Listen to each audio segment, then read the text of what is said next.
D'abord, je commence par dire bonjour ou bonsoir, ça dépend où vous êtes. Donc, pour nos amis du Canada ou des États-Unis, c'est le Rachid, matin. Pour nos amis des Émirats, ils sont en soirée, donc bonjour ou bonsoir. Je souhaite la bienvenue à tout le monde pour ce webinaire qui traite d'un thème qui m'est personnellement très cher. Vous allez voir pourquoi. En effet, comme le professeur Jefflat, qui a bien volontairement accepté d'animer ce webinaire sur l'économie de la connaissance, j'y suis arrivé début des années 2000 après m'être d'abord intéressé au transfert de technologie en général. C'est d'ailleurs à travers ses travaux sur le transfert de technologie dans les années 80 que j'ai connu le professeur Jefflat. Cela ne nous rajeunit pas, n'est-ce pas, Saad? pas du tout. Alors, cet intérêt précoce et partagé pour le transfert de technologie s'est traduit d'une part par la création en 1994 par le professeur Jefflat du réseau MagTech, réseau de recherche de la science et de la technologie pour le développement des pays du Maghreb. Et en 2000, de l'association algérienne pour le transfert de technologie dénommée A2T2 par moi-même et 24 autres collègues. Vous noterez que c'est A2T2 qui organise aujourd'hui cette rencontre virtuelle.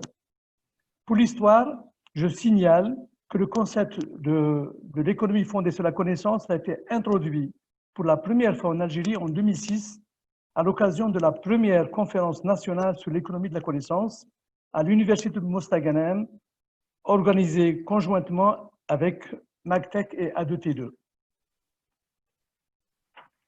Qui est le professeur Abdelkader Jefflat? Vous me permettrez d'essayer de résumer sa longue carrière succinctement.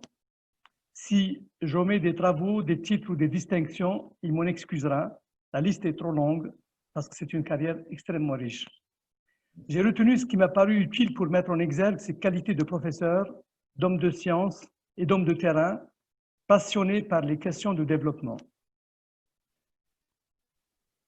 D'abord, le professeur Jefflat a obtenu son doctorat d'État, le PhD, donc à l'université de Bath, en Grande-Bretagne, en 1982. Il est professeur d'économie depuis 1992.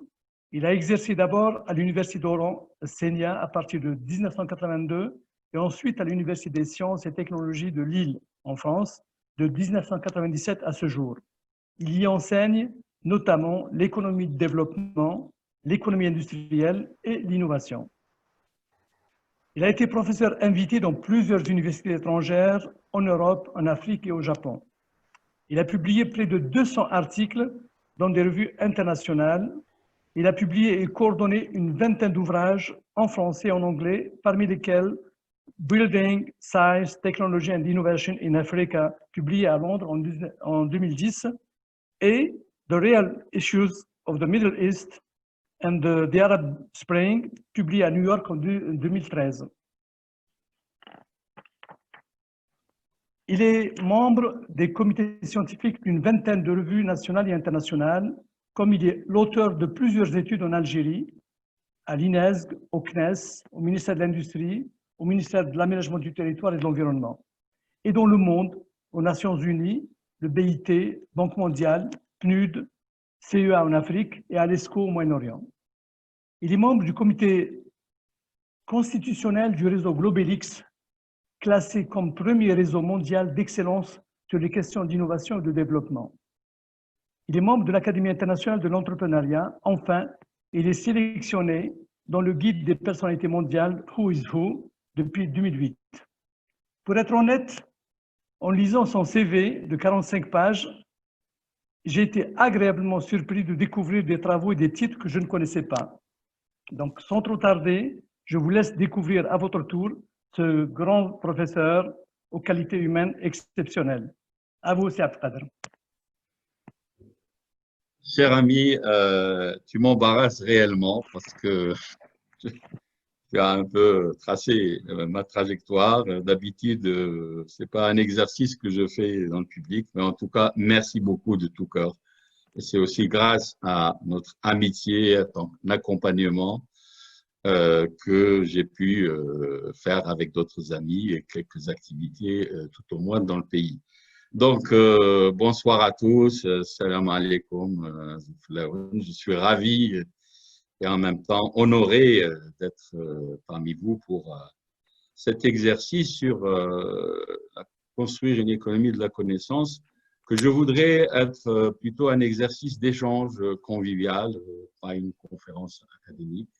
J'essaie de l'éviter, mais parce qu'il y a beaucoup d'interrogations aussi sur cette thématique. Donc, je n'irai pas plus sur ce qu'a dit Si Ahmed sur le réseau, simplement que nous avons indirectement contribué, j'allais dire, à l'économie de la connaissance, puisque dans mes activités de laboratoire à Lille, j'ai accueilli quelques dizaines, même, j'allais dire, plus de 200 étudiants, doctorants qui se sont formés et qui sont maintenant à des postes académiques divers, aussi bien maître de prof que prof.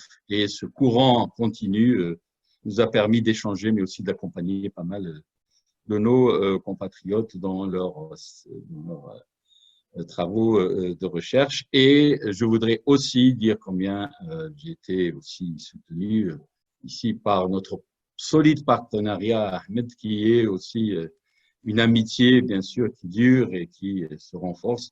Donc, sans cette relation, je crois qu'on n'aurait pas pu avancer sur beaucoup de dossiers. Et je fais un clin d'œil et je remercie l'ISGP qui a accueilli un certain nombre de nos activités et en particulier M.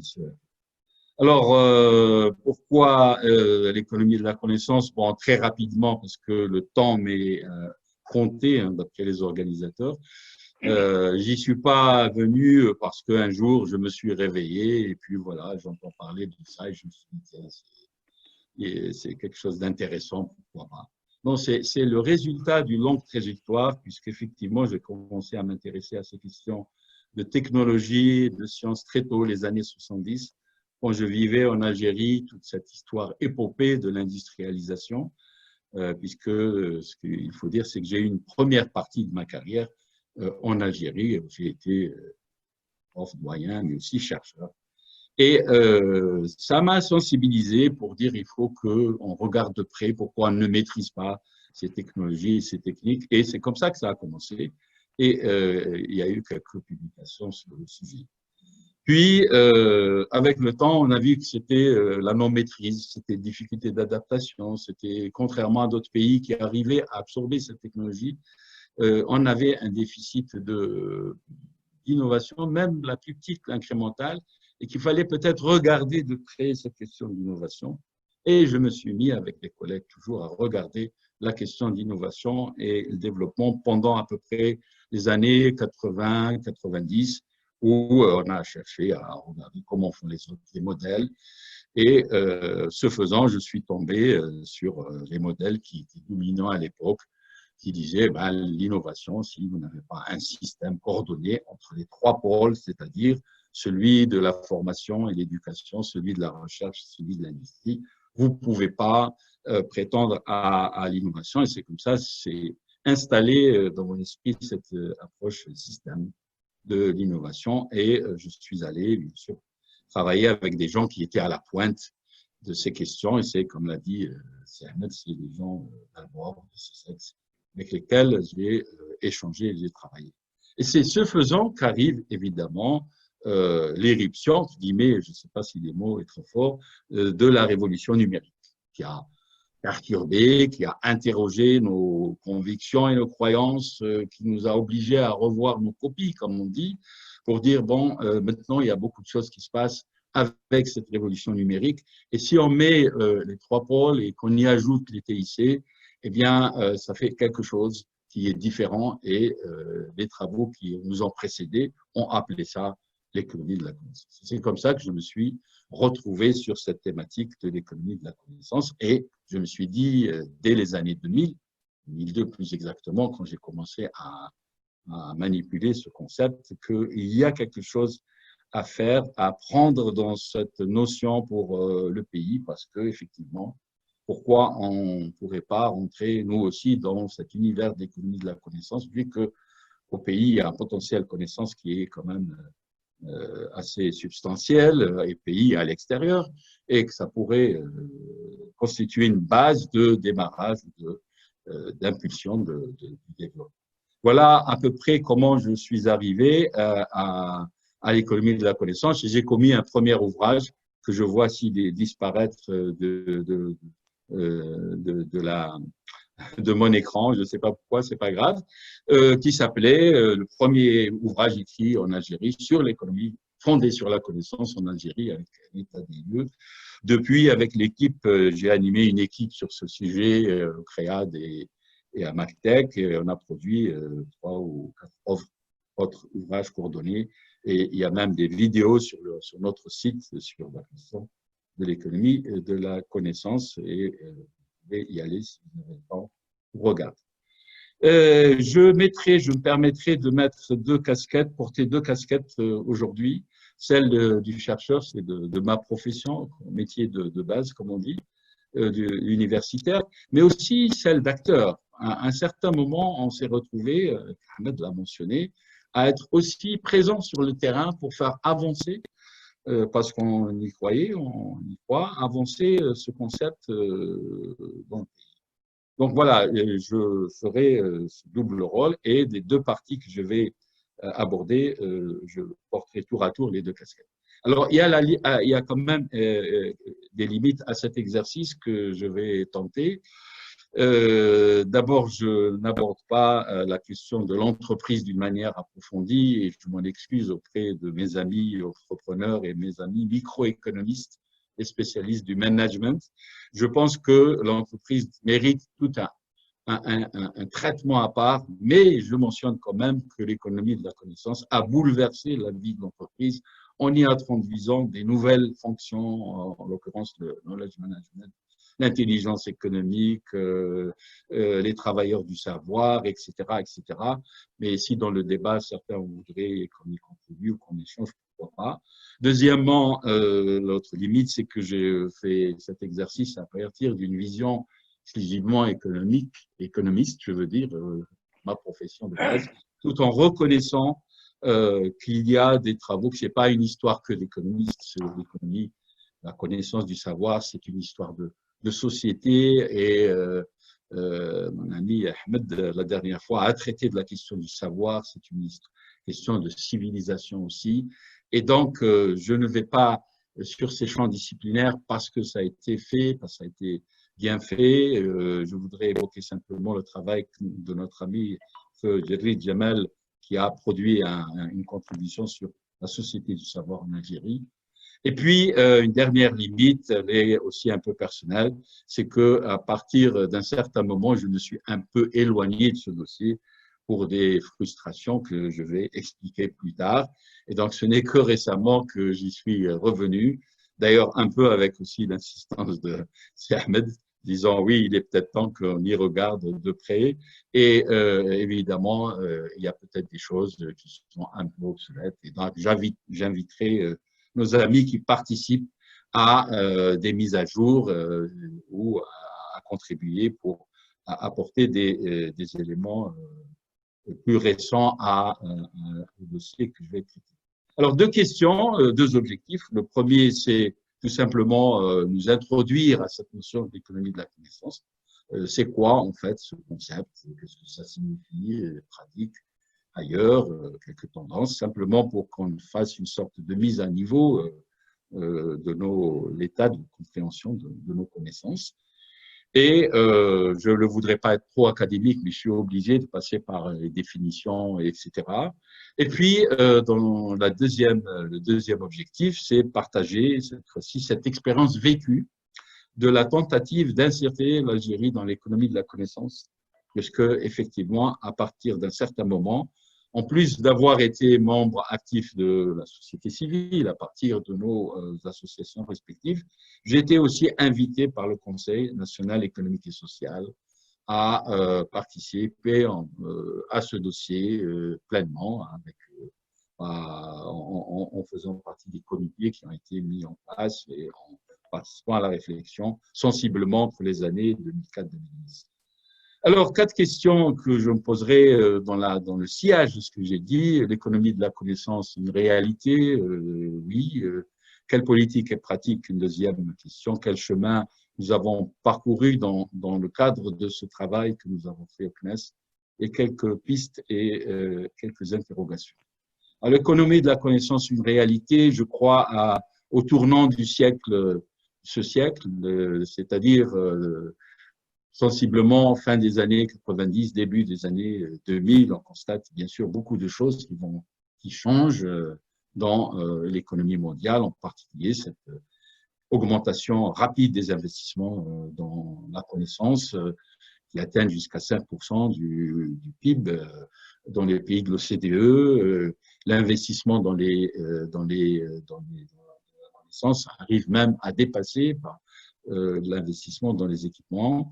Aussi, les travailleurs du savoir qui vont prendre une proportion relativement importante dans la masse des travailleurs, puisque au début du siècle dernier, on comptait à peu près 15% des travailleurs du savoir. En l'an 2000, c'était 30%, et il est prévu qu'ils dépasseront cette année, en 2020, les 60%. Je crois qu'aux États-Unis, c'est déjà 50-40%. Vous me corrigerez si fait erreur.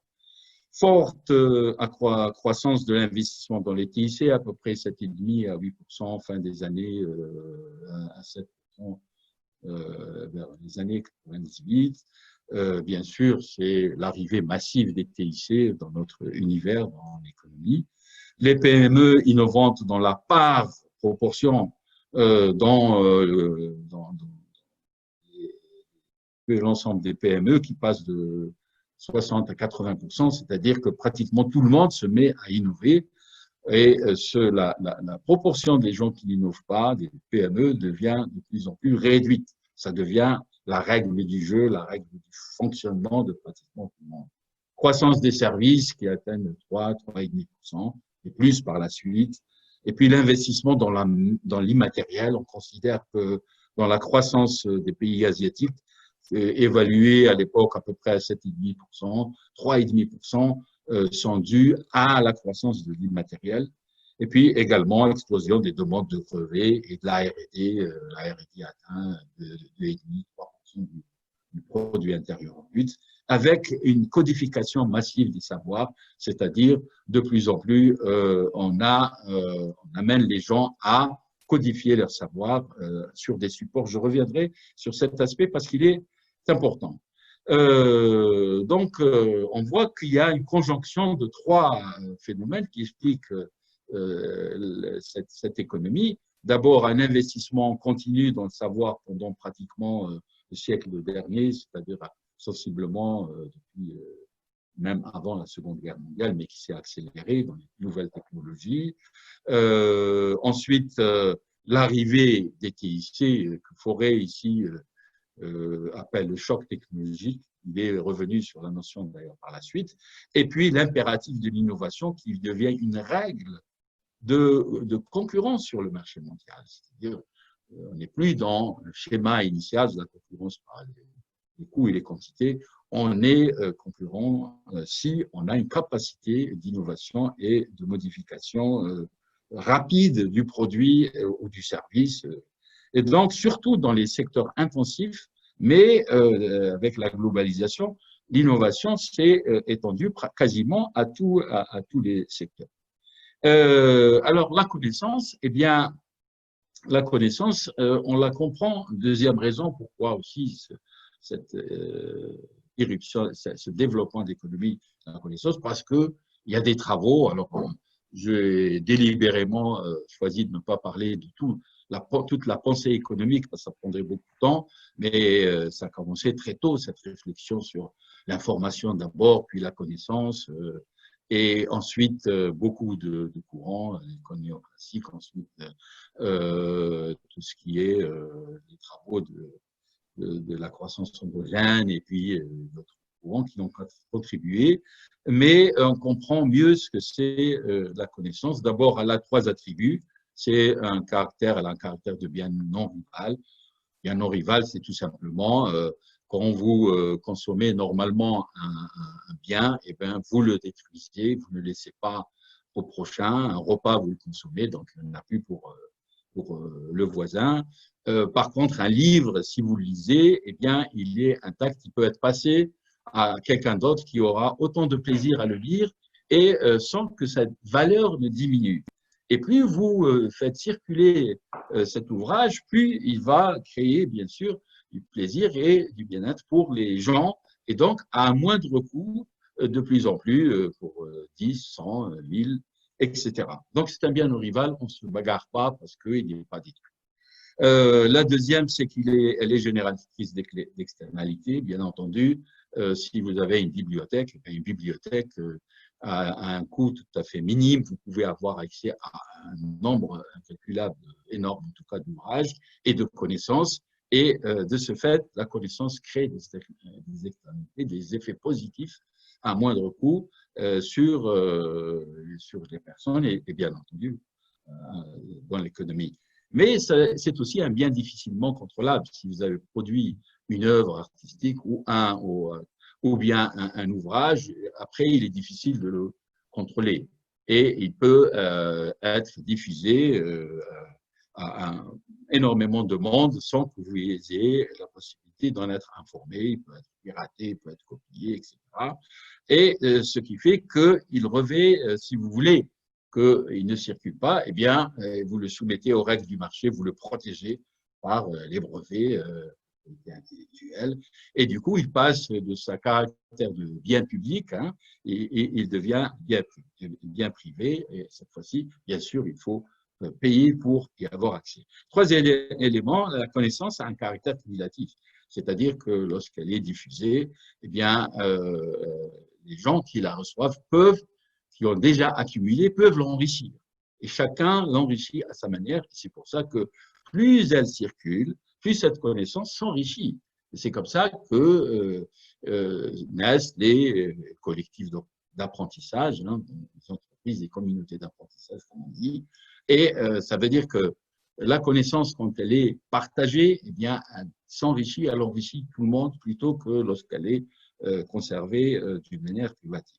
Et de biens publics, bien sûr, de biens privés, elle passe à bien public. Alors, je vous raconte une histoire, pourquoi je reviens à l'ouvrage. Très rapidement, je vais faire en sorte, parce que le temps aussi m'est compté. L'ouvrage que je vous ai présenté, je l'ai produit et je n'étais pas du tout satisfait de sa diffusion. Je crois, au bout de 2 ans, on avait une petite vingtaine qui a été vendue parce qu'il n'y avait pas de politique de stratégie de diffusion et en tout cas pas une diffusion à la hauteur de ce que j'aurais souhaité. Alors qu'est-ce que j'ai décidé aux grandes dames de l'éditeur?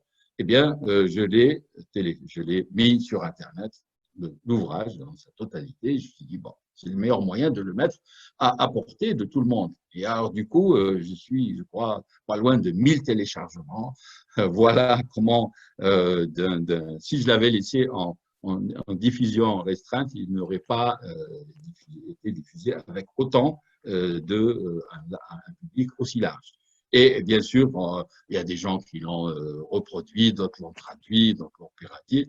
Je ne suis pas du tout mécontent. Au contraire, je suis ravi qu'il soit diffusé.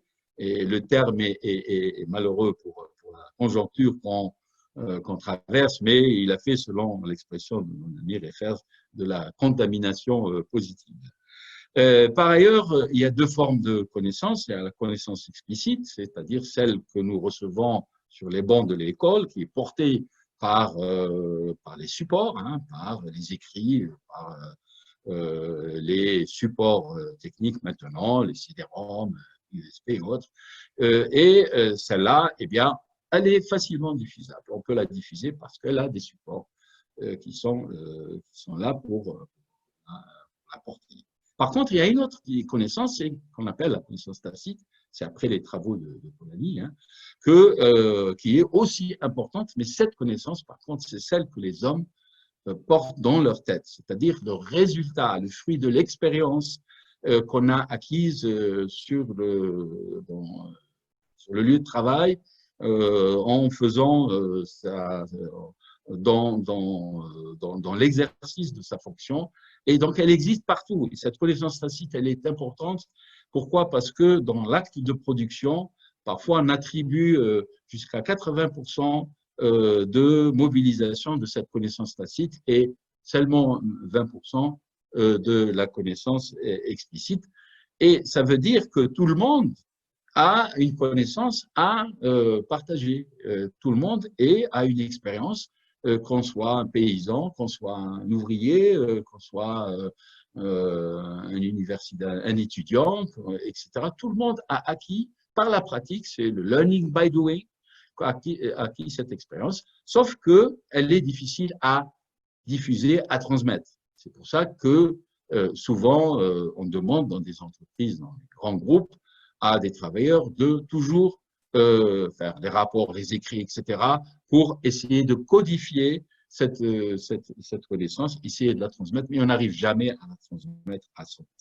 Tout cela, c'est important. Pourquoi? Parce que ça veut dire qu'elle a des implications, cette connaissance. Plus on la partage, plus elle crée de la valeur, plus elle crée de la richesse à moindre coût. Donc, c'est pour ça que c'est intéressant comme étant un autre facteur de création de richesse. Plus des équipements, en plus du travail conventionnel, la connaissance en elle-même est productrice de richesse à moindre coût. Donc, l'idée de la mobiliser pour la nouvelle économie de la connaissance. Elle participe au progrès et à la création de nouvelles connaissances. C'est une ressource qui, du coup, est inépuisable et qui est renouvelable, à l'inverse des ressources naturelles. Donc, vous pouvez la renouveler simplement en recyclant ces connaissances, en faisant de la formation continue, learning, long life learning, on la renouvelle et donc on est en mesure ici aussi de créer de la ressource à des coûts relativement raisonnables. Et elle est présente dans tous les métiers, comme je disais, toutes les fonctions, tous les secteurs. Ça veut dire que l'économie de la connaissance, c'est pas une affaire simplement d'ingénieurs ou d'élite intellectuelle qui détient le savoir. Non, c'est l'affaire de tout le monde, parce que tout le monde peut participer à la création de richesses pour peu qu'on leur donne l'occasion et qu'on les met en confiance pour pouvoir évidemment participer avec leur connaissance. Voilà pourquoi il est important de savoir, de connaître ces changements parce qu'ils ont apporté effectivement une autre vision de comment on considère les facteurs de production de richesse. Alors, on parlait à un ami avec Ahmed, responsable, il y a longtemps, et il nous a dit, ben moi, la connaissance, voilà comment je l'envisage, 1 kilo de minerai, alors les chiffres peuvent ne pas être exacts, hein, il vaut $1 US vendu en l'état, qui vendent de la matière première de minerai en l'état. Et si ce kilo, il est transformé en pièces de moteur, il vaudra $100. Et si ce même kilo, il est transformé en pièces d'avion, il vaudra $1000 US. On y a simplement appliqué de la connaissance. Donc, vous voyez, la connaissance est créatrice de valeur au fur et à mesure, et plus elle est, bien sûr, les connaissances avancées, plus elle permet de créer de la valeur de plus en plus. Un téléphone mobile, aussi, la partie matière, elle est dans le coût, elle est minime. Un téléphone mobile, c'est surtout de la connaissance qui est concentrée dans cet outil que nous avons tous. Et je me suis amusé à regarder les coûts de la recherche et développement du téléphone chez Nokia. Bien, c'est un chiffre faramineux de 3,5 milliards de dollars investis en R&D en 2017. C'est inimaginable comme niveau d'investissement pour évidemment produire le prochain téléphone mobile, pour être à la pointe et vous savez que Nokia par le passé a dominé le marché. On reviendra peut-être sur le cas finlandais ici on a temps, et justement parce que la Finlande a réussi à rester toujours en pointe par rapport aux autres concurrents. Donc, l'économie de la connaissance, je ne vais pas, il y a beaucoup de définitions, c'est celle qui est directement fondée sur la production, la distribution et l'utilisation de la connaissance et de l'information. Alors, pourquoi elle s'est développée dans le monde? Parce qu'elle a été portée aussi par les grandes organisations internationales. L'OCDE d'abord, qui est un peu le creuset, s'est développé ce concept pour les pays l'OCDE et pour les entreprises aussi. Dans le rapport qui a été produit en le premier rapport sur l'économie du savoir, a beaucoup porté ce message en direction des économies développées surtout, et en direction, bien sûr, des entreprises pour qu'elles rebondissent à partir de ce capital savoir et font face à la concurrence d'une manière efficace. C'est pour ça qu'on parle de capitalisme cognitif. C'est pour évidemment donner une autre force de frappe à ce capitalisme pour conquérir d'autres marchés et en utilisant cet actif de la connaissance. L'Union européenne y a participé aussi d'une manière assez conséquente puisque l'Union européenne a décidé dès début 2000, se voyant distancée par l'Asie et les États-Unis, de se convertir en économie de la connaissance en disant l'Europe deviendra prévue la projection pour faire de l'Europe la première économie de la connaissance à l'horizon 2010. Ça ne s'est pas fait parce qu'il y a eu des problèmes. Et l'Europe a changé. Le message, c'est l'économie de l'intelligence, une économie durable. Et quand on dit intelligence, c'est de la connaissance. L'économie de l'intelligence, c'est aussi de l'économie de la connaissance, durable et inclusive. Le programme des Nations Unies a aussi beaucoup poussé cette notion en direction des pays en voie de développement, en particulier en produisant un certain nombre de rapports. Les premiers, c'était en 2002-2003, où il a constaté que l'un des gros problèmes des pays qui n'arrivent pas à se développer, c'est un gros déficit de connaissances. En disant, en fait, les trois déficits, c'est le déficit de démocratie, le déficit de la participation de la femme au développement, et le troisième déficit, celui de la connaissance, et il a fait un travail aussi pour cette partie du monde arabe. Et puis la Banque mondiale, qui est venue à travers son institut de la Banque mondiale, a pris en charge ce gros dossier pour en faire réellement un cheval de bataille, après les programmes d'ajustement structurel et tout ce qu'ils ont provoqué comme déboires, parfois dans beaucoup de pays, c'était un nouveau souffle qu'on prenait pour leur donner cette capacité à rebondir, parce que la connaissance, à moindre coût, on peut l'utiliser pour le développement.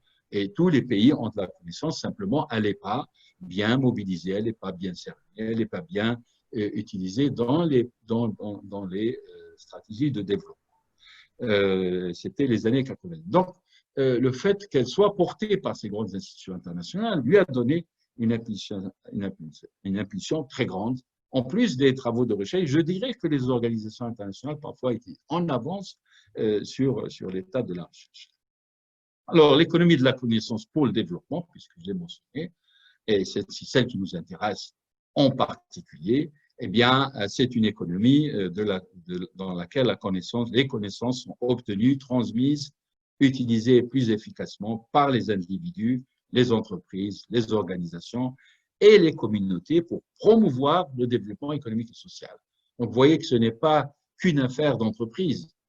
Pour se développer, il faut aussi toutes les organisations, il faut aussi que les communautés s'approprient cette connaissance pour pouvoir participer au développement économique et social. Une vision donc de développement plus large que simplement la croissance classique.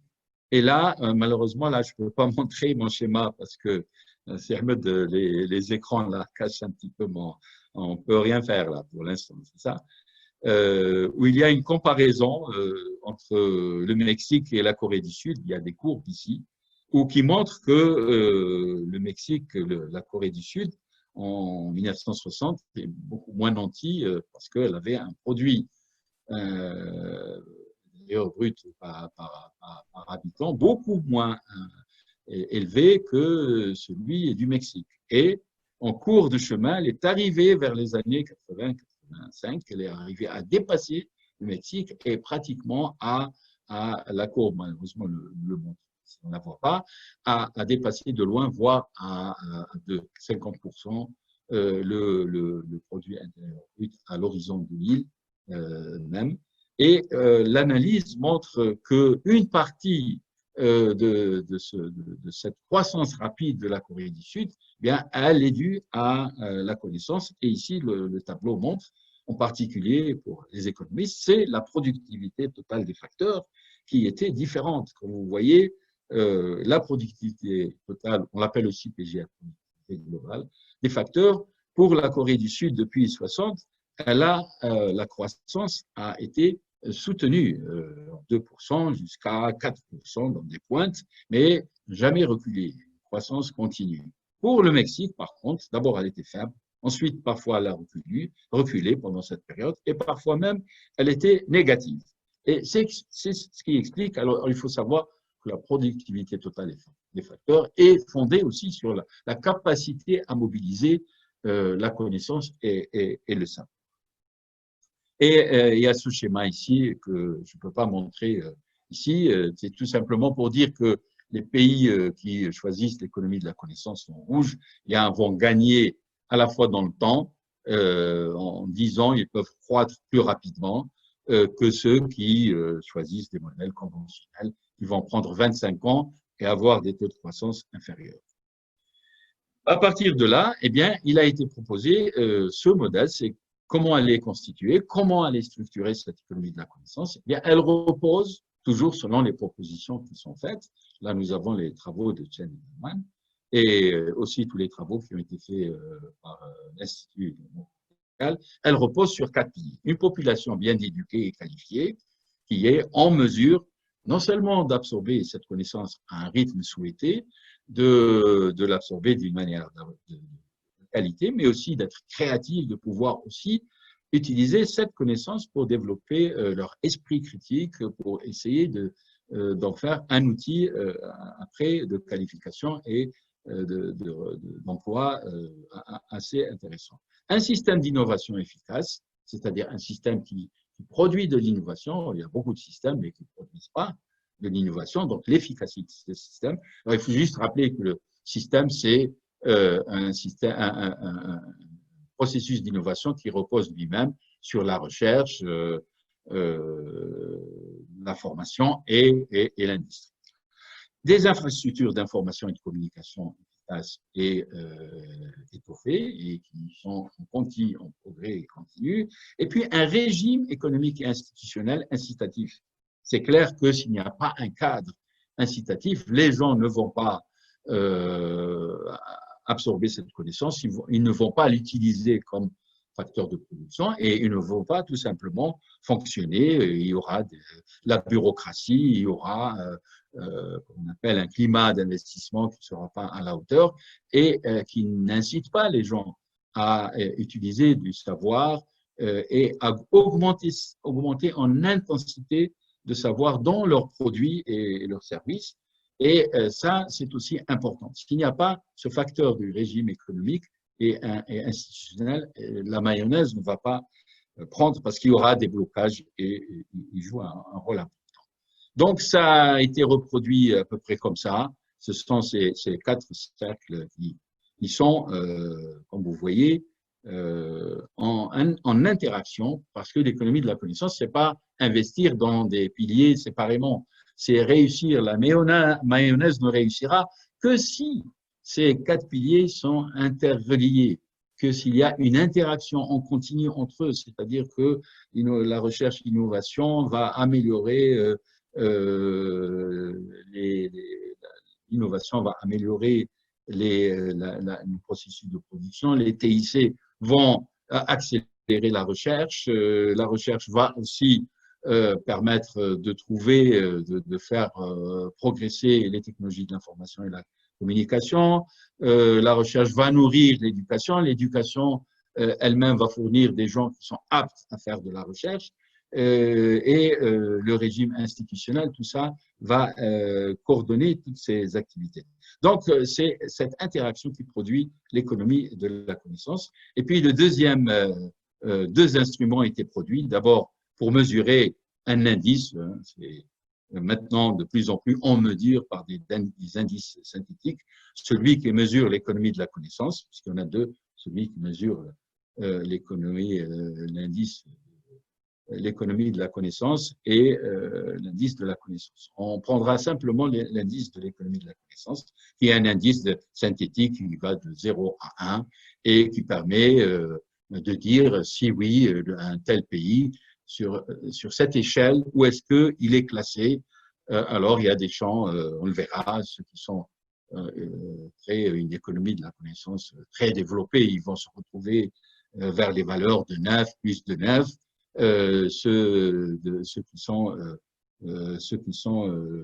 moins nantis vont se retrouver autour de 1, 2, donc c'est de 0 à 10. Et puis, une méthode qui est Knowledge Assessment Method, c'est simplement une méthode, un processus interactif qui permet de, grâce à un logiciel qui vous permet de vous classer en tant que pays dans la grille de l'économie de la connaissance et qui a permis d'avoir des grilles régulièrement mises à jour.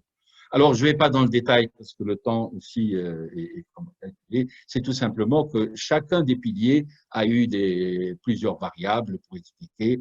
Je prends l'exemple, l'éducation, c'est le taux d'alphabétisation, l'inscription dans le secondaire, dans le supérieur. L'innovation, c'est le nombre de chercheurs, le nombre de brevets, les articles publiés. L'information, c'est le nombre d'ordinateurs, utilisateurs d'Internet. Et l'incitation, au régime d'incitation, les barrières, etc. Et tout cela sont aussi déclinés en sous-variables. Et dans l'ensemble, on a commencé avec pratiquement plus de 70 variables. Vers 2004, c'était 76. Et on est arrivé avec le temps à 148 variables en 2008. Alors, il faut savoir que cet indice a été arrêté par la suite pour des raisons multiples. Les derniers chiffres que nous avons datent de 2012-2013. Je peux me tromper, hein, peut-être que je ne suis pas au courant de ce qui s'est passé pour cet indice et je prierai nos amis qui assistent à mettre à jour et à apporter des informations complémentaires. Et puis, il y a eu d'autres modèles de mesures qui ont été proposés. Je ne vais pas les détailler. Je vais peut-être revenir un ou deux qui est intéressant. Mais il y a eu le tableau de bord de Lisbonne avec là, les images me cachent le diapo, mais avec chaque fois des différents piliers. Il faut savoir que le nombre de piliers a varié d'une institution à l'autre et d'un besoin à l'autre. Soit 4 piliers, soit 5, soit 6 piliers. L'indice de 15 choses, c'est pour les entreprises. Le modèle qui a été aussi produit par la Banque européenne de reconstruction et de développement pour les pays de l'Europe où elle est présente, notamment ceux de l'Europe de l'Est, de l'Europe du Sud et de l'Europe centrale. Et elle a développé son propre indice. Et puis, un autre indice plus récent, qui est parti d'une initiative arabe, puisque c'est la fondation Cheikh Maktoum qui l'a lancé, et qui, avec le temps, il était un indice simplement pour les pays arabes, il est devenu maintenant, depuis 2 ans, 2 ou 3 ans, la fondation essaie d'en faire un indice mondial, le Global Knowledge Index, donc un indice mondial, global de la connaissance, le GKI, et qui, soutenu par le PNUD d'ailleurs, c'est devenu un indice qui a la velléité de vouloir se substituer à l'ancien indice qu'avait produit la Banque. Alors, quelle politique et quelle pratique? Donc, voilà les outils, voilà les instruments, voilà ce qui a été fait. Maintenant, si on regarde ailleurs pour voir comment ça s'est inscrit, cette économie, et là, j'avais beaucoup d'exemples, mais on m'a conseillé de les réduire parce que le temps est court, donc j'en ai choisi quelques-uns. Je vais essayer de les rapidement passer là-dessus. Eh bien, d'abord, regarder les champions. Et les champions dans l'économie de la connaissance, ça a été toujours le même groupe, ce sont les pays scandinaves. Comme vous voyez, pendant plusieurs années, ils ont eu des KEI, des Knowledge Economy Index, au-dessus de 9 sur 10. Et les premiers, toujours, ils se relayaient d'ailleurs au poste de premier, c'est la Finlande, c'est soit la Finlande, soit la Suède, soit le Danemark, et de dire donc quoi, hein, ils ont pu occuper cette position. C'est compliqué à expliquer, enfin, c'est trop long, mais simplement quelques leçons rapides. La première, c'est que ils se sont insérés très tôt dans cette économie de la connaissance et ils ont vu qu'il y avait un nouveau modèle qui pouvait les aider à augmenter leur croissance et leur développement. Mais ils ne l'ont pas fait pour des besoins de marché immédiat. Ce n'est pas pour conquérir des marchés, des parts de marché. Ils l'ont fait dans une vision à plus long terme, c'est-à-dire pour restructurer leurs économies, pour devenir réellement fondés sur le savoir. Parce que, d'abord, ce sont des petits pays et ils ont l'intelligence, mais pas beaucoup d'autres ressources, j'allais dire minières, sauf la Finlande qui a des ressources, bien sûr, du bois. Ensuite, ils ont mis l'accent sur les infrastructures de haute qualité, beaucoup d'investissements dans le capital humain, dans la recherche. C'est pour ça qu'ils occupent d'ailleurs la Suède de tout temps, même dans d'autres grilles, à occuper dans le G2, le Global Innovation Index. Souvent, elle sort comme premier pays parce que cette capacité à être active dans la recherche. Ensuite, il y a eu la coopération entre tous les acteurs de l'économie, entre les syndicats, entre les associations patronales et avec l'entreprise. Il y a une sorte de connivence qui est née comme en faire un projet commun.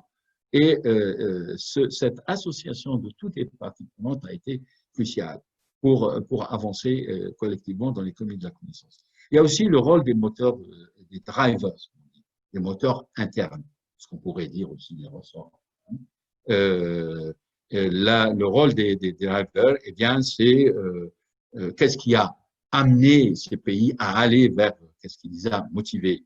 Bien, pour la Finlande, c'était clair, c'est une question de discipline, parce que la Finlande était un pays exportateur de ressources, de ressources primaires, c'était le bois, et à un certain moment, avec évidemment les produits de substitution, le bois est entré en crise, et la Finlande devait trouver une autre manière. Ils sont rentrés en crise, et on disait que l'ami finlandais, même la famine a commencé à s'installer alors que c'est un petit pays. Et donc l'idée, c'est rebondir à partir d'une ressource, on verra, qui est inépuisable et qu'on puisse renouveler, évidemment, avec un investissement dans la formation, dans l'apprentissage, et on continue, bien entendu. Et pour les autres, eh bien, c'était tout simplement, si on ne le voit pas, c'est pour rester aussi parmi les premiers dans cette économie de la connaissance. Et dans tous ces pays, la base industrielle a été présente. Donc, pour ceux qui disent que l'économie de la connaissance, c'est la tertiarisation, la base industrielle est importante dans l'économie de la connaissance. Tous les pays qui, d'ailleurs, sont classés dans les 10 premiers sont des économies industrielles. Le schéma ici n'apparaît pas sur de la Finlande, où je montrais comment elle est passée d'une économie tirée par les ressources naturelles à une économie tirée par le savoir. On l'espace, mais dans le temps long, quand même, parce qu'ils ont commencé très tôt, dès début du XXe siècle, même avant, le XXe siècle, a déjà exporté le bois, puis ensuite ont évolué. Et c'est vers les années 80 qu'ils sont rentrés un peu dans cette logique. La Corée du Sud est un autre exemple aussi qui est cité souvent, hein, c'est le success story. C'est vrai que c'est une histoire à part, la Corée. On ne peut pas dire que c'est un seul facteur qui a fait sa réussite. C'est pour ça que je m'interdirais de tirer des conclusions un peu trop hâtives. Mais simplement, si on voit ce qui a été fait, c'était d'abord une vision qui a été construite. Une vision de la construction, comment se projeter dans l'économie de la connaissance. Ensuite, là aussi, la Corée a connu une crise en 1979, la crise 1917, une crise importante financière, et c'est le premier pays à avoir, par exemple, créé le ministère de l'économie de la connaissance. Elle a réussi à associer entre savoir-faire industriel et une R&D très active, parce qu'ils ont, si on voit les chiffres, c'est mirobolant, les sommes qu'ils ont investies dans la recherche et le développement, les sommes qu'ils ont investies dans la formation.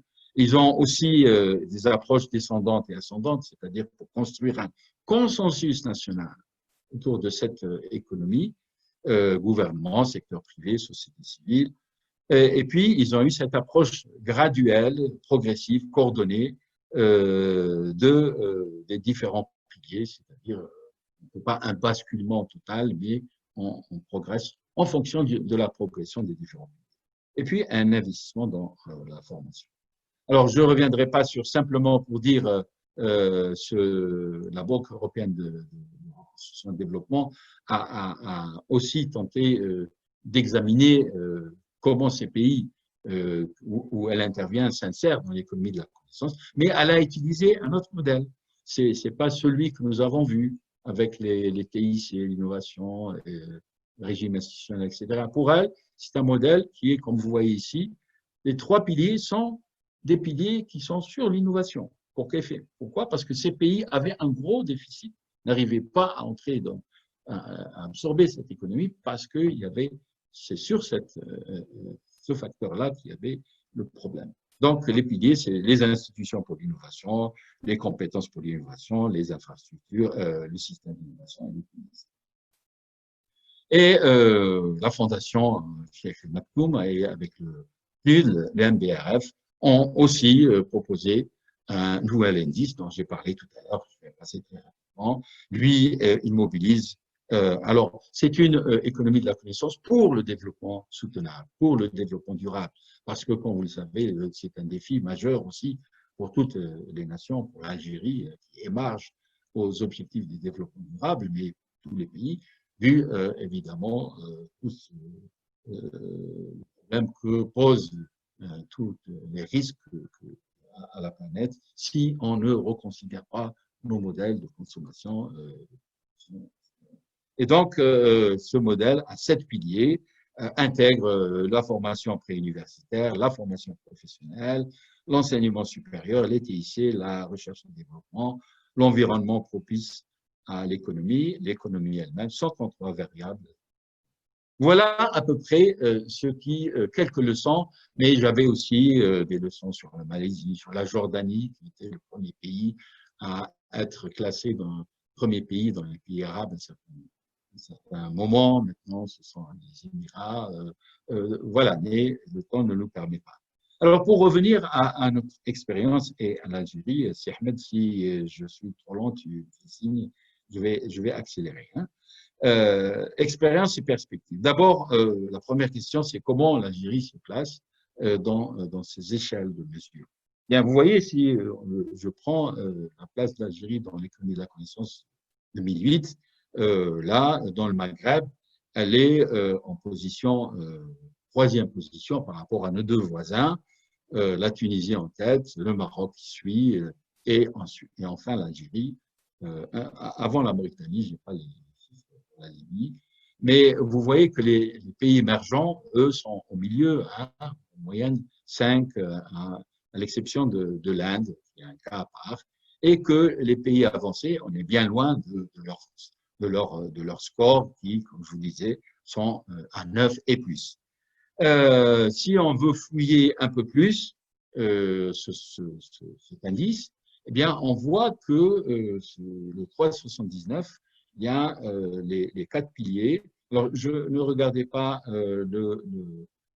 celui-ci, c'est le Knowledge Index, puisque nous avons décidé de ne pas le prendre en considération. Simplement, l'index de l'économie de la connaissance.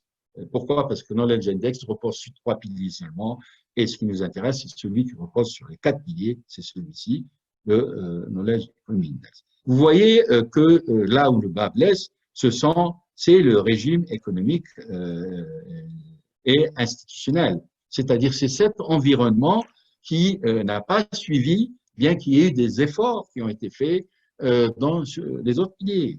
Il est de 2,33, c'est-à-dire tout ce qui est la bureaucratie et tout ce qui nuit comme on dit, au climat des affaires, si vous voulez, et c'est lui qui tire cet indice vers le bas.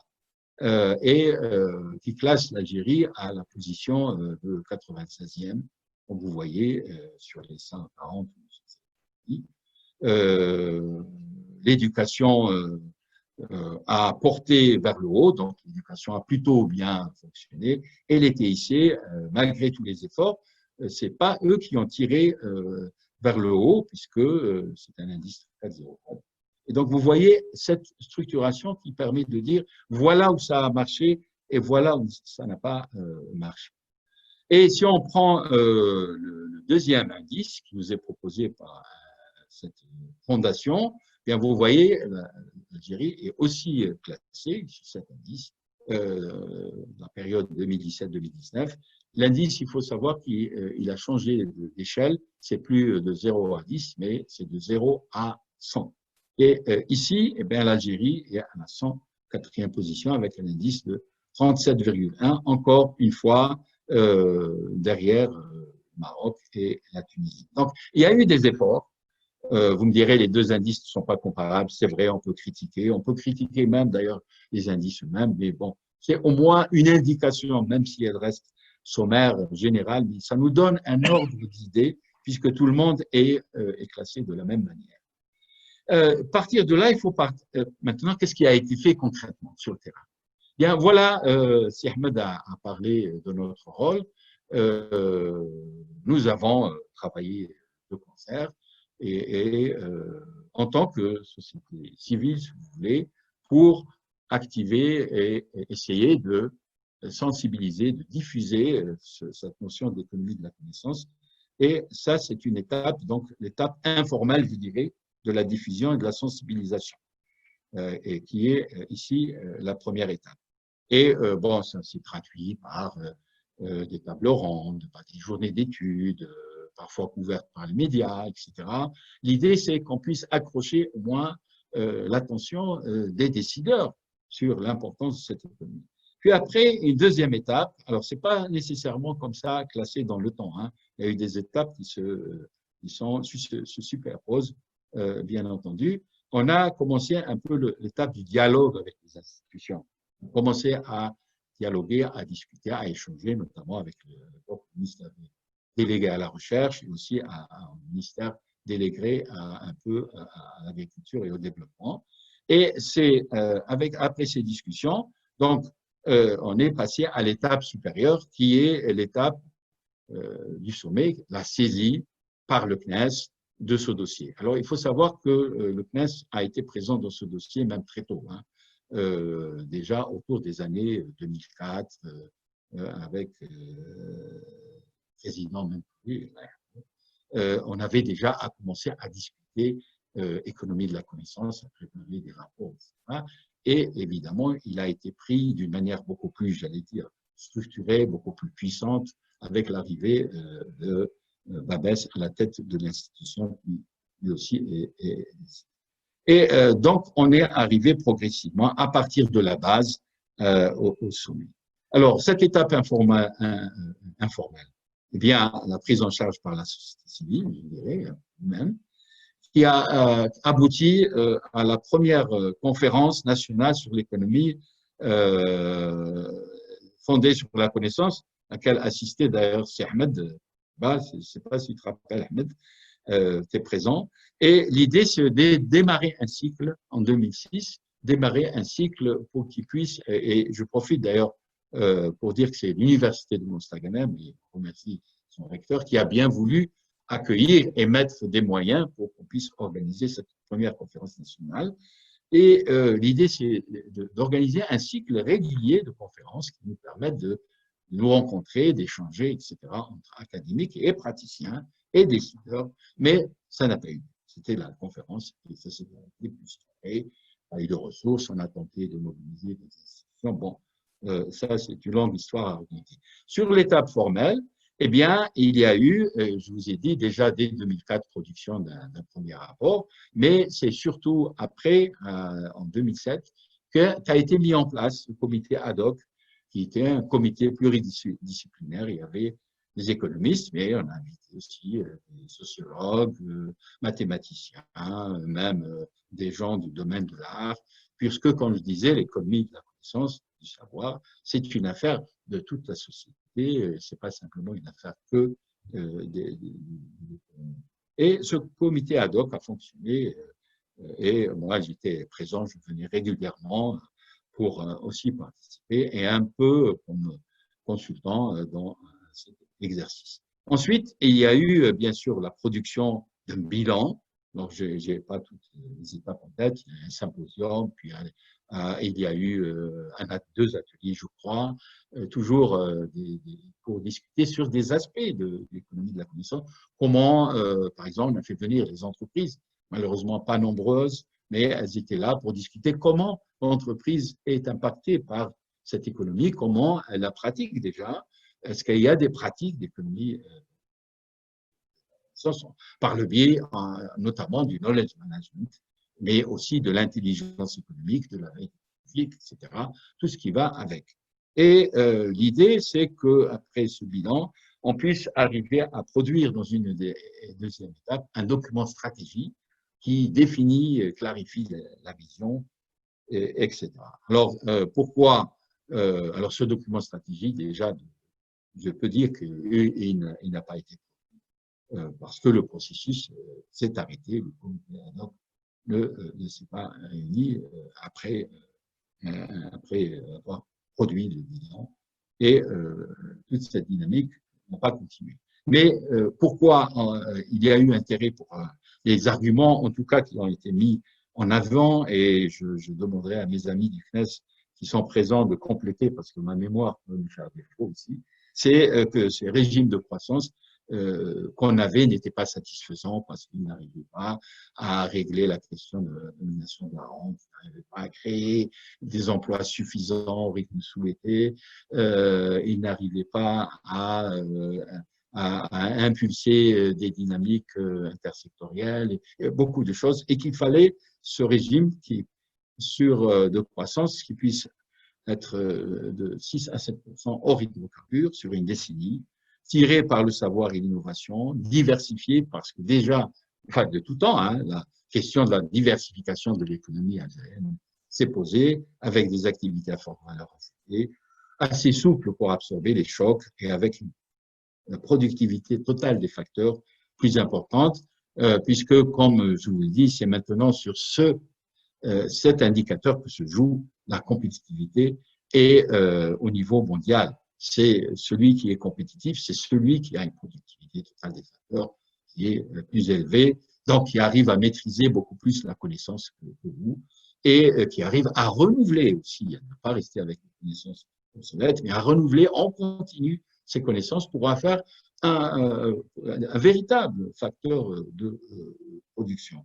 Et surtout, fortement créateur d'emplois, puisque l'un des grands défis, et c'est toujours, c'est la création d'emplois à un rythme suffisant pour faire face à cette jeunesse, en particulier, qui arrive on continue sur le marché du travail et il fallait un autre rythme de création d'emplois que celui qu'il avait. Donc, les objectifs, redresser la production industrielle, une plus grande intégration de l'immatériel dans la production de richesses, une relance des exportations à haute valeur ajoutée. Et le diagnostic a permis de mettre en avant un certain nombre de faiblesses. Alors, je ne vais pas y aller dans le détail, mais dans le débat, c'est vrai, certainement les exposer ou en parler. D'abord des piliers, comme on a vu, qui sont à des rythmes différenciés et qui évoluent, qui progressent à des rythmes différenciés. Si l'éthique avançait, les technologies de l'information et de la communication a avancé d'une manière assez satisfaisante, quoique pas au niveau où on l'aurait souhaité, eh bien, c'était moins le cas de l'innovation qui restait bloquée, qui n'arrivait pas. On voit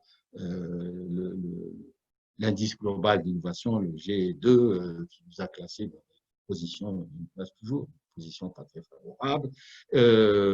Comme je disais, le régime économique et incitatif n'avançait pas parce qu'on restait englué dans cette bureaucratie, etc. Et donc voilà. Et pour une économie de la connaissance, il faut, si possible, que tous les piliers avancent en même temps, pour qu'ils puissent créer cette dynamique interpilier et qu'ils puissent créer que la mayonnaise prenne un système d'innovation déstructuré. Alors, à cet effet, j'ai eu à moi-même à examiner le système d'innovation, j'y reviendrai algérien à deux reprises, pour le compte du ministère de l'Industrie et j'ai vu que, évidemment, il ne remplissait pas les conditions d'un système que, comme il existe dans les pays émergents.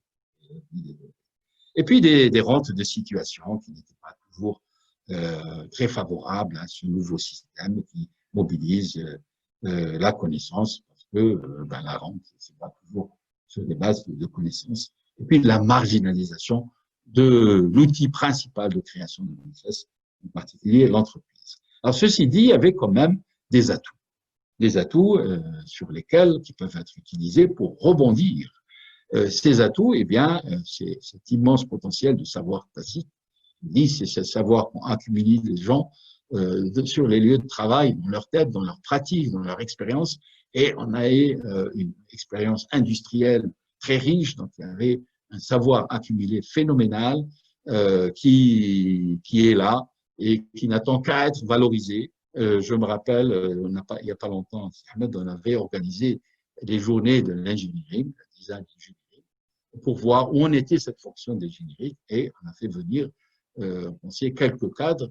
Il y en a eu, je crois, 300, hein, je parle sous contrôle, et on était époustouflés avec la masse de connaissances de ces gens qui avaient accumulé dans différentes filières industrielles et qui ne cherchaient que, et qui étaient frustrés parce que cette expérience n'était pas valorisée.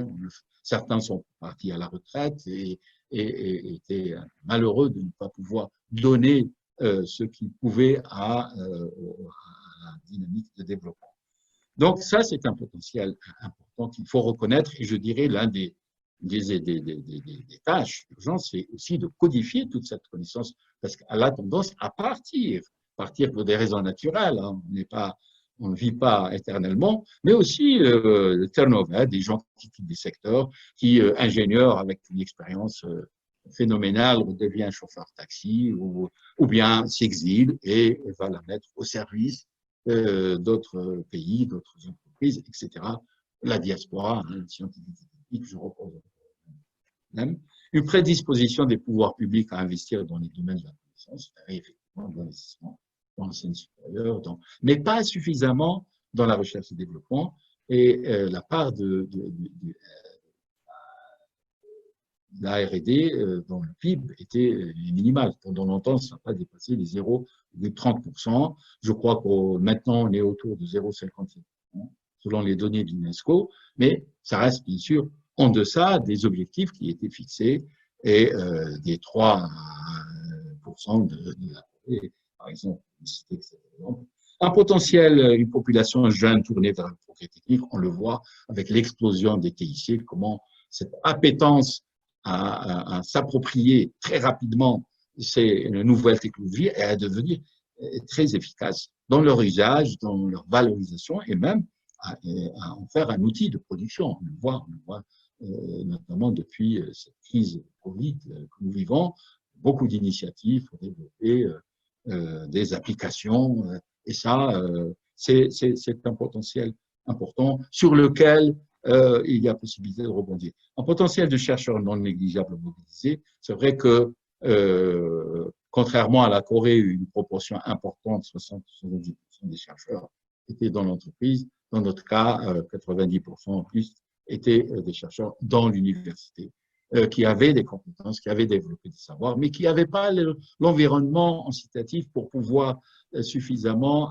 en faire un outil pour devenir de chercheurs producteurs. Mais on a vu évidemment les dernières années un bond qualitatif, ne serait-ce que par les publications des revues classées.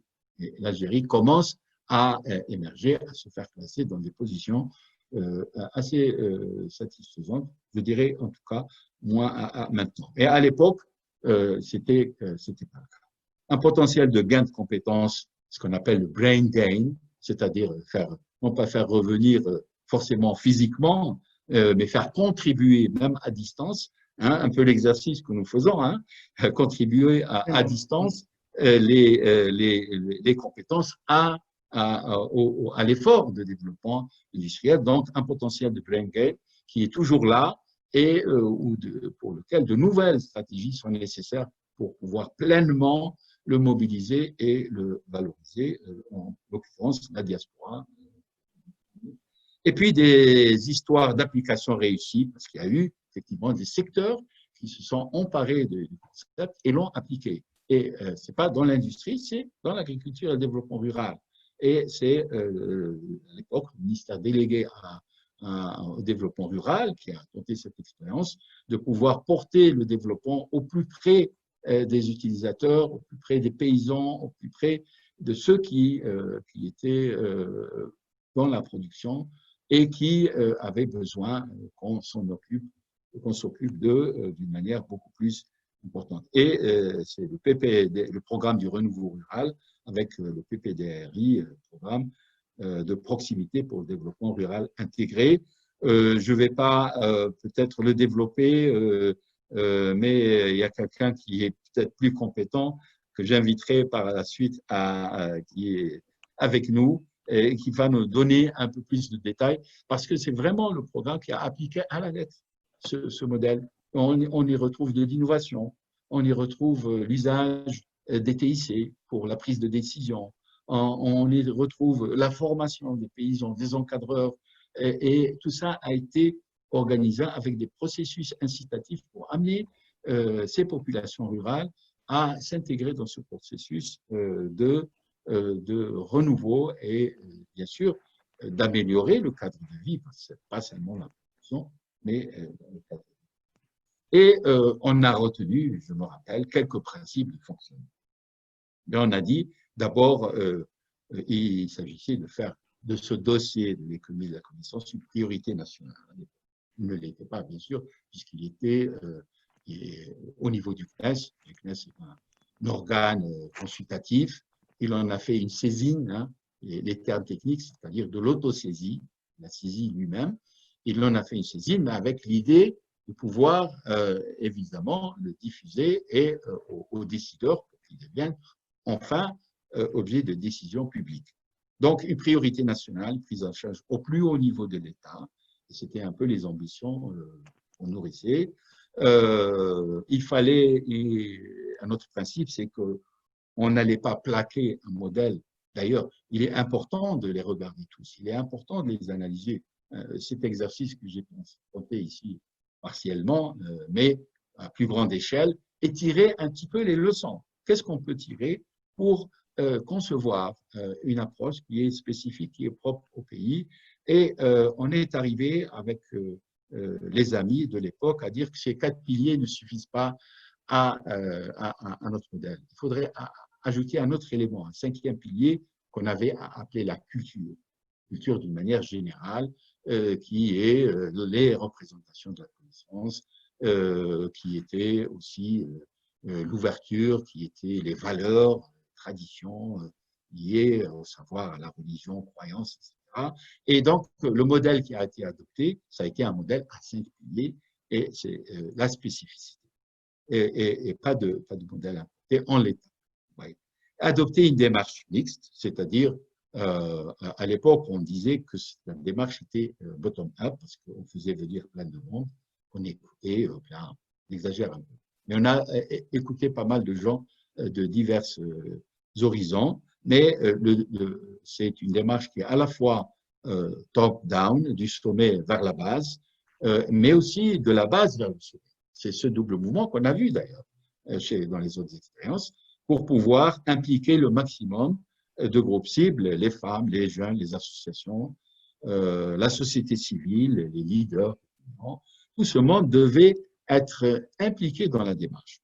Impliquer l'entreprise d'une manière prépondérante pour injecter massivement tous ces outils de la connaissance, en particulier le knowledge management, mais aussi l'intelligence économique, aussi la veille technologique, les nouveaux modes, la recherche, les formes de communauté pratique, d'apprentissage, etc., pour pouvoir faire ce bond qualitatif vers le de la connaissance. Souligner l'importance du territoire et de la décentralisation de ce processus, parce qu'il est clair que si il n'est pas aussi décentralisé, ce processus, il peut rester perçu comme étant une affaire du centre. Il ne peut pas impliquer tous les acteurs et ne peut pas créer les effets attendus au niveau local. Et parce qu'il y a aussi des spécificités locales et il peut y avoir des déclinaisons locales du modèle initial pour le mettre à portée de l'entreprise, à portée de l'agriculture, des travailleurs de la terre et du monde de l'université, etc.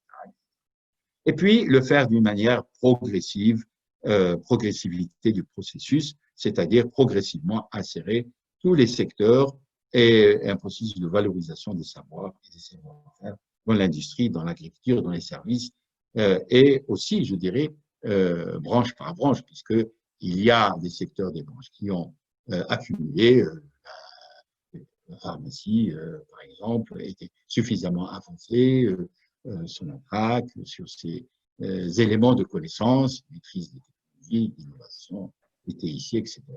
D'autres l'étaient un peu moins, et essayer de faire cette approche. Voilà quelques-uns des principes. Peut-être j'en oublie, hein, parce que, évidemment, ça date, cette expérience, mais peut-être dans le débat, nos amis pourront y contribuer. Alors, éléments que nous avons retenus dans cette démarche, le follow-up, d'abord décider des assises nationales de l'EFC. Alors, c'est EFC, c'est-à-dire économie fondée sur la connaissance ou économie de la connaissance, je ne fais pas de différence. Hein. Les deux, pour moi, sont identiques, pour clarifier la vision. Parce que, comme vous l'avez vu, tous les pays qui ont réussi leur insertion dans l'économie de la connaissance ont développé une vision sur parfois 20 ans, 30 ans, que voulons-nous devenir dans cet espace de temps. C'est pas tout de suite. La Malaisie avait une vision avec un tir de 20 ans pour devenir 30 ans, pour devenir la première économie, pour devenir une économie industrielle, par exemple. Et je n'ai pas parlé du et puis des campagnes, bon, le mot c'est des campagnes pour organiser cette vulgarisation, en particulier la Finlande, l'Irlande, l'ont fait. Alors, on peut l'appeler campagne ou pas campagne. Il s'agit tout simplement d'un processus progressif, coordonné, décentralisé, de porter le message auprès de tous les opérateurs et tous les membres de la société. Identifier des projets à résultats rapides, c'est-à-dire qu'il y avait des projets qui pouvaient basculer rapidement dans cet univers de l'économie de la connaissance, où il y avait une maturité du savoir, de l'innovation, de la maîtrise des TIC, et très rapidement, ces projets pouvaient partir de l'idée à devenir un projet réel d'investissement, et ce sont bien sûr les startups. Et l'idée, c'est de démarrer aussi avec une centaine. Quels sont ces low-hanging fruits, c'est-à-dire cueillir les fruits les plus mûrs d'abord dans un arbre, et en attendant que les autres mûrissent. Et c'est un peu l'idée des startups. Hein, c'est aussi pouvoir, à très courte échéance, accompagner le projet pour qu'il devienne productif et pour qu'il réponde à un besoin exprimé sur le marché. Puis un cadre juridique institutionnel qui va être adapté à cette vision, des réformes de l'enseignement, des réformes aussi financières, bancaires, des réformes douanières, fiscales, tout l'appareillage qui doit accompagner cette économie doit être orienté, en tout cas imbibé des impératifs de l'économie. Alors, tout ce processus, je parle autour des années 2008, en fait, me semble, je peux me tromper, c'est arrêté. C'est arrêté. Après, le comité ad hoc ne s'est plus réuni. Je sais que, par essence, les comités ad hoc sont des comités éphémères, de toute façon. Hein. Ce ne sont pas des comités qui s'éternisent. Mais là, il y avait quand même un programme. Il était question aussi de rencontrer un certain nombre de ministres du gouvernement pour discuter. Mais voilà, ça s'est arrêté à mon avis, mais comme je dis, je peux me tromper, il y a peut-être des dynamiques qui ont continué, mais dont je ne suis pas informé. Il y a beaucoup qui ne sont pas forcément informés de tout ce qui s'est passé par la suite. En tout cas, on ne le voyait pas dans les médias publics, ni dans les discours politiques, ni dans les lois de finances. Mais il y a eu des actions, poursuites d'actions individuelles de la part de nous qui étions membres de porter ce projet pour traiter des piliers séparément. On a été sollicité pour faire, je disais, un diagnostic du système d'innovation. Qu'est-ce qui ne va pas? Comment remettre à flot notre système d'innovation pour qu'il soit beaucoup plus efficace. Certains de nos amis, pas sous contrôle ici avec Ahmed, sont occupés du dossier intelligence économique. Comment intégrer d'une manière importante et prépondérante l'intelligence économique et la veille technologique dans le sein de l'industrie, des entreprises algériennes. D'autres se sont occupés des TIC, mais pas un effort coordonné, sans plus, j'allais dire, des initiatives éparses. Et c'est cette coordination qui a manqué, qui a fait qu'on ne pouvait pas considérer qu'on était dans un projet de poursuite de l'économie de la connaissance. Alors, perspective, quelques pistes seulement. Eh bien, moi, je crois qu'il y a des choses, bien sûr, positives qui se sont passées. C'est que l'économie de la connaissance devient un choix stratégique dans la nouvelle Algérie, au président, la nouvelle équipe. L'économie de la connaissance, un choix fait au plus haut niveau de l'État. Chose qu'on espérait faire à l'époque, bien sûr. C'est acté maintenant. Et il y a, je crois, un ministère délégué, il me semble, à l'économie de la connaissance qui est attaché au ministère. Et dans les déclarations, dans les discours, une politique, je cite ici, une politique industrielle rénovée, une agriculture modernisée et une véritable économie de la connaissance constituent les piliers pour amorcer la croissance. Donc, elle fait partie comme élément important de ce nouvel élan vers la croissance économique et vers le développement. On retrouve dans le programme du gouvernement que j'ai rapidement eu des ingrédients, des modifications institutionnelles, je crois le rattachement de la PME au ministère délégué à l'économie de la connaissance, du parc là, qui a un élément, peut être un élément moteur dans cette économie, la relance des pôles et incubateurs, l'appui aux startups qui sont engagés, puisque ce ministère délégué est aussi le ministère des startups, un financement dédié pour leur éviter évidemment toutes les tracasseries du système financier classique, communication, chaîne du savoir, etc. Voilà, il y a des ingrédients dans ce nouvel élan, mais à mon avis, il y a peut-être aussi à reprendre ce travail et c'est mon avis personnel. Hein. Pourquoi? Parce qu'il reste quand même à développer, élaborer la vision nationale. Des actions, c'est bien de les faire rapidement, parce qu'il faut prendre des décisions rapidement. On me dit les fruits mûrs, il faut les cueillir rapidement, parce qu'il y a une urgence aussi. Surtout après la crise que nous connaissons hier, mais aussi la crise sanitaire, il y a des actions rapides à porter pour essayer de valoriser l'intelligence, de valoriser la connaissance sur des projets rapides qu'on peut mettre en place et qu'on peut lancer, mais ça ne peut porter, ça doit être accompagné par une vision nationale à long terme et élaborer le document stratégie dédié à l'économie de la connaissance en relation avec le programme du gouvernement et les différents programmes. Il y a certainement à revoir le bilan que nous avons. C'est clair que, 10 ans après, les choses ont beaucoup bougé, aussi bien en interne qu'en externe. Il y a beaucoup de choses qui ont avancé en interne. Il y a des pôles technologiques, il y a des clusters qui ont émergé. Nous avons nous-mêmes étudié l'émergence des clusters. Ce pas des clusters qui ont été décidés, mais qui sont nés spontanément, à Sétif, proche de l'Élysée. Voilà, c'est des études qu'on a faites. Mais il y a aussi des piliers qui ont beaucoup avancé, d'autres ont stagné. En tout cas, bref, il y a un travail certainement à faire pour mettre à jour tout cela. Et puis, inscrire ce dossier dans les grands impératifs. C'est clair qu'il ne peut pas être dissocié des autres dossiers et des grands projets de la transition énergétique. Parce qu'il faut, bien sûr, passer aux énergies renouvelables de manière conséquente. On est carrément à la fin j'allais dire, des énergies fossiles, ou tout au moins de leur valeur. Hein. Les ODD, les objectifs de développement durable, l'Algérie a émergé d'une manière assez prépondérante, qu'elle a fait un diagnostic interne de l'état d'avancement des objectifs du développement durable en Algérie, le développement inclusif pour ne laisser personne sur le bord du trottoir.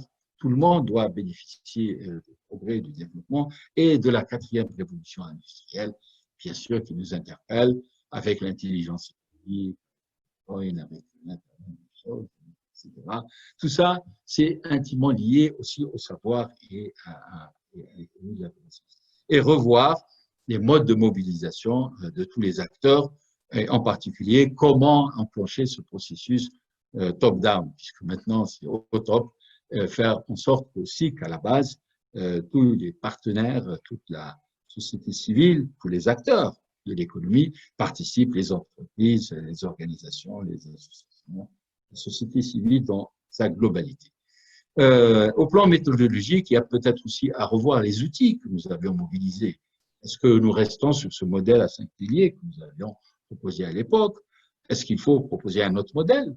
Peut-être même pas sur ce type de piliers, une autre vision. Et là, il faut se concerter, il faut laisser place à l'intelligence, à la créativité pour voir qu'est-ce qui peut être adopté, ou s'inspirer d'autres modèles et approches, celui de la fondation MBRF, qui a 7 piliers, etc. Bon, c'est des aspects qui paraissent techniques, mais il est important parce qu'il va falloir mesurer, il va falloir dire comment on avance dans le sens de cette économie à un moment ou à un autre et faire de l'auditing de l'état d'avancement. Quel instrument de mesure? Est-ce qu'il faut s'inspirer des femmes et le premier parti? Il n'y en a plus. Élaborer son propre indice, pourquoi pas? Nous avons, je pense, les compétences pour le faire. Quelles ressources humaines mobiliser pour tout cela? En tout cas, certainement, les ressources internes, les compétences à mobiliser d'une manière beaucoup plus prépondérante. Et il y en a, hein, ce que j'appelle moi la diaspora interne, mais aussi toute la diaspora externe pour pouvoir amener un appui, un effort à cette stratégie de l'économie de la connaissance. Mais quelques éléments de réflexion pour une vision, ce sont tous des interrogations, je dirais, des recommandations. Est-ce qu'il faut faire des études? Il faut les fouiller, ces pistes. C'est une Windows opportunité. C'est une opportunité qui s'ouvre.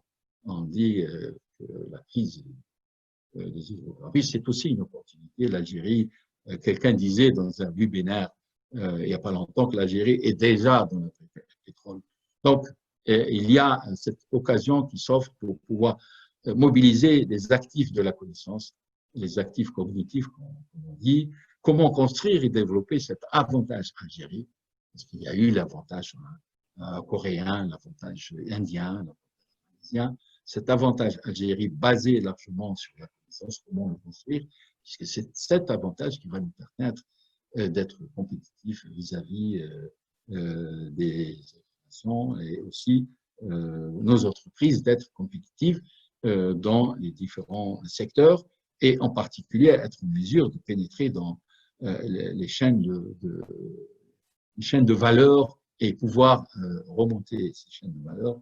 Comment identifier les créneaux où l'Algérie peut développer des avantages relativement facilement, sortir de la trappe, hein, la trappe des pays à revenus intermédiaires dans laquelle on est bloqué. Hein. C'est-à-dire qu'on ne peut pas évoluer vers le haut parce qu'on n'a pas les compétences, on n'a pas le savoir, on n'a pas la connaissance nécessaire pour